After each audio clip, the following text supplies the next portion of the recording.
Bonjour. Bonjour, Hubert. Comment allez-vous? Ça va très bien, merci. Bienvenue. Ça va bien, oui. Ça passe bien? Oui, ça passe bien. Ok. Même si le chef n'est pas venu, mais pour autre chose.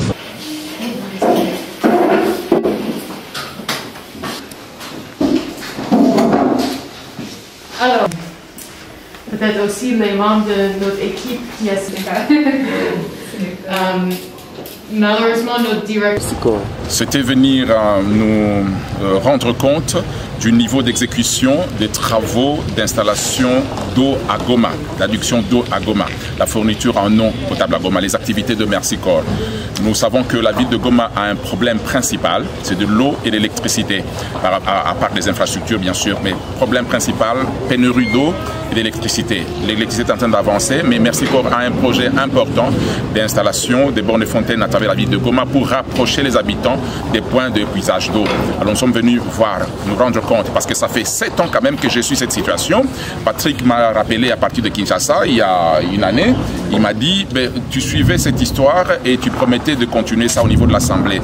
Mais avant d'apporter le problème au niveau de l'Assemblée, on devait d'abord se rendre compte du niveau d'exécution. Et nous sommes vraiment heureux de venir rencontrer Merci Corps, qui fait du bon travail. Nous venons de faire une visite importante pour vraiment nous palper du doigt ce qui se passe et nous nous rendons compte que à 95% déjà du travail fait, mais les gens peuvent être servis correctement et il y a encore du travail qui reste à faire. Ça veut dire Merci Corps continue le travail. Nous pouvons rassurer la population de Goma que nous avons le devoir de suivi. Nous sommes les élus de Goma. Les élus de Goma ont le devoir de rendre compte à Goma. Ça fait autant d'années que nous suivons les difficultés que la population est en train de rencontrer à Goma par rapport à l'eau. Et nous devrions profiter de cette présence des Merci Corps à Goma et de ces activités à Goma pour voir ce que Merci Corps faisait pour la population de Goma. Et nous nous rendons compte de ce qui se passe. Voilà l'objectif principal de cette visite. Vérifie ce que les gens disent, vérifie ce que les projets sont en train de promettre et par les niveaux de réalisation. Merci Corps a fait le travail que nous on attendait. On attendait qu'il y ait de l'eau à Goma.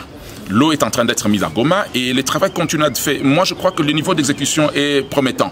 C'est ce que je dois dire à la population de Goma. Parce que nous devons arrêter de mentir à la population. Nous devons arrêter d'agresser les partenaires. Les partenaires sont en train de fournir des efforts. Et quand nous nous rendons compte que les partenaires fournissent des efforts, nous devons suivre et nous devons rendre compte à la population. Quand les partenaires ne font rien, nous devons dire la vérité. Ce qui doit être dit ici, c'est pas politiser l'affaire. Nous devons dire ce qui se passe, ce que nous avons vu par rapport aux attentes. Nous sommes les élus de Goma. Je vous rappelle qu'il y a une année, Patrick m'avait appelé, il m'a dit, ça fait 7 ans que tu suivais ça et tu avais promis d'amener ça à l'Assemblée nationale. Je lui dis, maintenant je me rends compte qu'il est temps de suivre le dossier. Parce que moi je circulais d'abord. J'étais en train de voir ce que la population subissait comme difficulté par rapport à l'eau. Et j'ai suivi les réalisations de Merci Corps. Alors j'attendais l'exécution.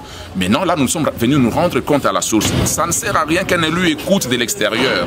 Un élu écoute et puise l'information à la source. Nous sommes venus chez Merci Corps pour nous rendre compte du projet et de l'exécution du projet à la source. Ça veut dire, question de détournement de fonds, moi je peux dire que je ne suis pas allé dans le fond, je ne suis pas allé dans les finances de Merci Corps, je suis allé sur le terrain pour voir le degré d'exécution par rapport à ses promesses. Et ça évolue. Ça c'est moi qui dis, ça évolue. Oui, cher journaliste, moi je voulais compléter seulement mon collègue Hubert Fourgouta qui a tout dit.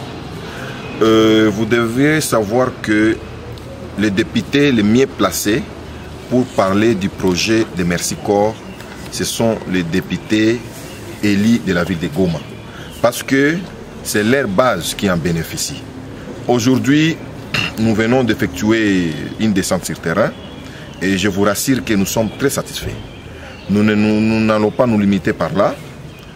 Je crois qu'avant de rentrer à Kinshasa, nous aurons un moment, une séance de travail avec même les chefs de quartier, même les autorités provinciales, pour parler davantage du projet de Merci Corps. Nous les encourageons. C'est vrai que le projet ne couvre pas toute la ville de Goma, mais ils ont d'autres partenaires qui pourront aussi continuer avec d'autres projets, parce que la population de Ndosho et un peu de Mugunga ne sera pas bénéficiaire, mais on espère avec les autres partenaires que Merci Corps est en train de sensibiliser, toute la ville de Goma sera desservie de l'eau potable. En tant qu'élu, vous saluez les avancées des travaux? Bien sûr, je salue les avancées comme mon collègue Iber Furuguta et aussi l'honorable Elvis Moutiri qui est à Kinshasa. Et je pense même il va recevoir la délégation de Mercy Corps qui est déjà là pour le lobbying. Donc nous sommes là, nous sommes ensemble, tous les élus, nous allons soutenir tout ce que Mercy Corps est en train de faire d'abord pour la ville de Goma, mais nous sommes en train de les sensibiliser à continuer à aller un peu dans les territoires de Nyiragongo jusqu'à peut-être récupérer toute la province du Nord Kivu. On est très heureux d'avoir accueilli ces deux honorables et aussi de montrer le progrès de notre projet Imagine. C'est un grand plaisir pour nous d'être à mesure d'accueillir cette visite. Vous êtes où par rapport aux travaux? Les travaux avancent. Aujourd'hui, on a vu déjà le réservoir à Bouchara qui est déjà complété. On a aussi visité des bornes fontaines. On est déjà au niveau de 30% d'exécution des bornes fontaines. Le reste des travaux vont continuer, notamment sur les bornes fontaines et les tuyaux d'ici la fin de l'année. Donc ça continue comme prévu.